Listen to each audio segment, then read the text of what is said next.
So hi, everyone. It might surprise you a little bit, but it turns out that I actually didn't always want to be an engineer or even an astronaut.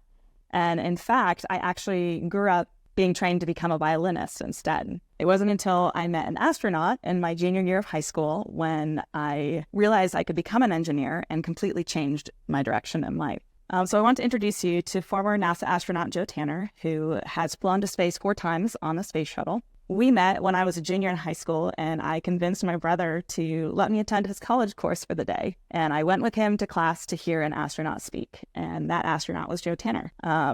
Really, if it weren't for Joe, I never would have considered studying engineering, and I really don't think I would be doing what I'm doing today without it. So before I ask you some questions, I just first want to really say thank you. I think if it were not for you, I would not be here today, and your mentorship and friendship throughout this entire process is the reason I'm here. So, well, thank you. Thanks for being here. And I remember that class. I was asked, it was a history class, and I was asked to be a guest speaker, and you showed up and you sat sort of in the back, I think. Probably. But you met me out in the hall after. Yeah.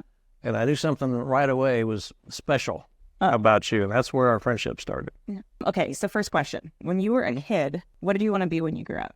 Well, I grew up, most kids don't know, and that's okay. And I didn't know, and that was okay. But I grew up during the 60s at the heart of the space race to get to the moon with the Soviets. And, of course, every kid wanted to be an astronaut, and I was no exception. Didn't know how to get there. And then by the time I was, we finally landed on the moon, I was already too tall to be an astronaut to fit in one of those capsules. So the dream sort of simmered for a little while, and when I got into college, I did a few things that unknowingly were the best thing that I ever could have done. One is engineering degree. That's why I encouraged you for an engineering degree, because your options are limitless with that degree. And then I got interested in flying, which led me to get into the Navy, which eventually led to the astronaut program. Very cool. Were there any people in that process that were kind of pivotal in helping you go down that path?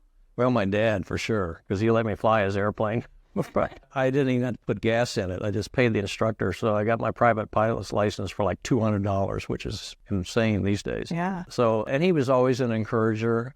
And my older brother was in the Navy. My dad had been in the Navy. And so some of those barriers of joining the service had already been met by people in my family.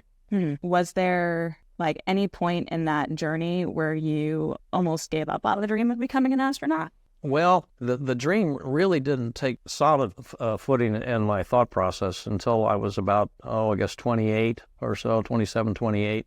The squadron that I was in at the time, one of the other pilots had just gotten selected into the first shuttle group of 1978. Okay. And I looked at him, I looked at me, and I said, well, he's got more credentials, but basically we're the same. And so I started to apply. Okay. And from that point on, my focus and goal was the astronaut program. And how many times did you apply to become an astronaut? 5, over 12 and a half years. Okay. After my first application for the class of 1980, my package got taken out of the big stack for astronaut because I really wasn't qualified, and put into a stack of potential instructor pilots for NASA and Johnson Space Center. They wanted people with instructor time, which I had, jet time, which I had, and they liked Navy people, which I was. So I got interviewed for that job, and finally it took a while to get it because of some economic things in the country at the time. It took about 4 years, but I finally got that job and did it for 8 years. Wow. And it was a great job flying airplanes. But I never really gave up. I kept applying.